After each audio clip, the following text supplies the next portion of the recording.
Welcome to Coastal Climbing. This video is designed to make your climbing experience more enjoyable and safer. When you're in the climbing area, try to be aware of other climbers at all times. Make sure you're not walking under people when they're climbing or standing in someone's landing zone. We don't have any top outs, so when you get to the top of the wall, you can either down climb or drop down. If you're resting, try to stay behind the silver tape on the pads or on one of the benches so you're out of people's fall zone who are climbing. We have climbing both downstairs and upstairs. If you decide to climb upstairs, we require that you have one of the red drag mats under you at all times while you're climbing. So remember to place it there before you start. If you're new to climbing or just warming up, you can climb around using all the climbing holds. If you want more of a challenge, you can try following one of our designated routes or paths. Routes are indicated by hold color. Routes also have grades ranging from beginner to intermediate to advanced. Grades can be found at the start of each route. The grades are indicated with B for beginner, I for intermediate, and A for advanced. Now please keep watching to learn about proper falling, spotting, and climbing etiquette while in the gym. If you have any other questions, feel free to ask the front desk attendant. And remember, climb smart.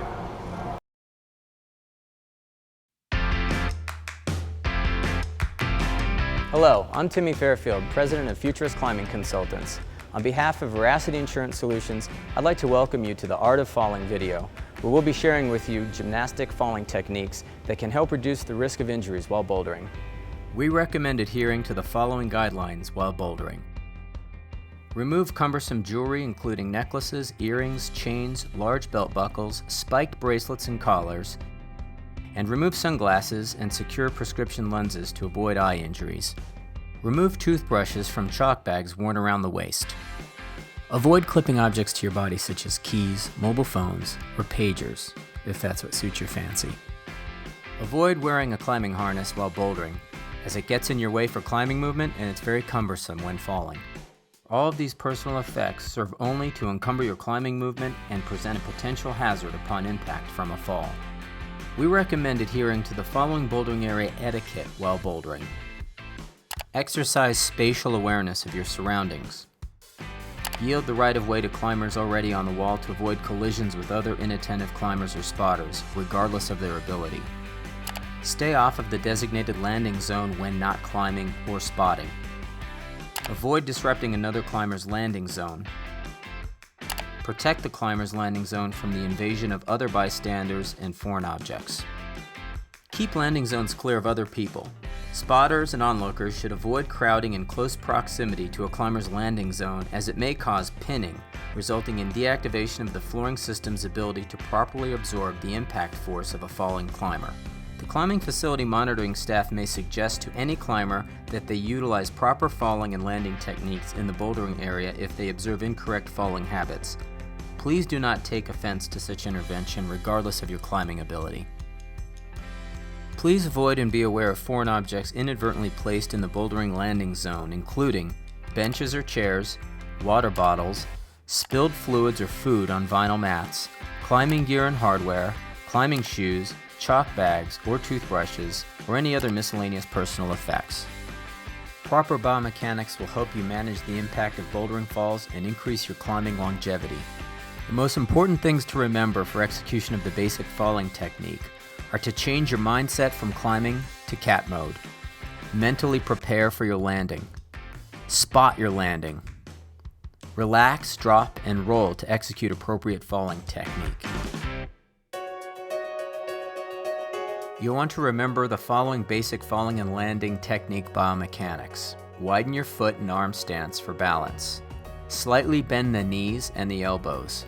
Remember to retract your arms and absorb from the legs. As you roll onto the mat, you'll want to tuck your chin and engage the neck to avoid whiplash. Avoid the following tendencies when landing from a bouldering fall. Avoid landing with twisted ankles.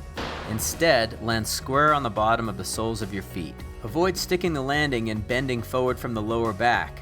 Remember, we don't get points for sticking the landing. Avoid extending your arms to reach for the floor. Avoid extending the legs perpendicularly from the torso when landing on the front or side of the torso. Avoid attempting to land on one leg. Avoid landing with the feet together, which can result in the face making contact with the knees upon impact. Avoid allowing the knees to knock together when absorbing from the legs upon impact. Avoid landing on top of your arm when landing on the side of your torso, which may result in pinning of the arm against the floor. The supine double breakfall technique is ideal when falling flat out of a horizontal position onto your back when you have insufficient height or time to correct yourself into a side breakfall position. Keep your legs extended, shoulder width apart, and with the knees slightly bent. Remember to tuck your chin to stabilize the neck and look at your belly. Upon impact, execute a palms down, straight arm slap simultaneously with both arms out at a 30 to 45 degree angle to the side of your torso, keeping the arms parallel with the landing surface at the instant of impact to dissipate the force of a fall and to counteract whiplash. The side breakfall technique is ideal when encountering a lateral, drifting fall which causes rotation of the body onto the side upon impact with the mat. Roll the lower shoulder forward to avoid landing on your arm. Tuck your chin to support your neck. Keep your legs extended with the knees slightly bent and offset from one another and parallel to the landing surface. For proper execution of the side breakfalling technique, it's important to remember to straight arm slap with the palms down with the arm on the lower side of your torso at an angle of 30 to 45 degrees in front of your torso, keeping the slapping arm parallel with the landing surface at the instant of impact to dissipate the force of the fall and to counteract whiplash. The frontal prone breakfalling technique is ideal when you are over-rotating onto the front of your torso with insufficient height or time to correct yourself into a side breakfalling position. Keep your legs shoulder width apart with the thighs as an extension of the plane of the torso and your knees slightly bent. Keep your neck in a neutrally straight position with the head turned to one side. Execute a simultaneous slap with the palms down with both arms bent at 90 degrees overhead, keeping the arms parallel with the landing surface at the instant of impact to dissipate the force of your fall and to counteract whiplash. If you fall from high enough off the mat, you can avoid having to execute this face plant technique by log rolling to one side or the other and executing the preferable side break falling technique that we have demonstrated. Do not spot someone significantly larger than yourself. Instead, spot those who are smaller or of a similar height and similar weight. Before spotting or attempting a boulder problem, identify potentially dangerous moves that could result in joint locking, over-rotation, or inversion of your body in the event of a fall. These potentially dangerous moves include the following: horizontal roof climbing, overhead foot placements, high heel hooks and heel hooks on in-cut holds, foot cams and toe cams between two holds. To avoid collisions, do not position yourself directly beneath the climber you're spotting. Maintain balanced body position with a wide foot stance and wide arms. Keep your thumbs in with slightly bent elbows and knees. Prioritize protecting the neck and head of the falling climber. Do not attempt to entirely catch a falling climber. The spotter's role is to neutralize the body position of the falling climber, enabling them to execute proper falling technique upon impact.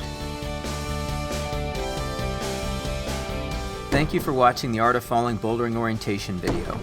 We're confident that mastery of the recommended gymnastic falling techniques that we have instructed and demonstrated will enable you to have a more enjoyable bouldering experience. On behalf of Veracity Insurance Solutions and Futurist Climbing Consultants, we'd like to wish you the best of luck pushing your limits in our bouldering area. Remember, go hard, go big, and have a smooth landing.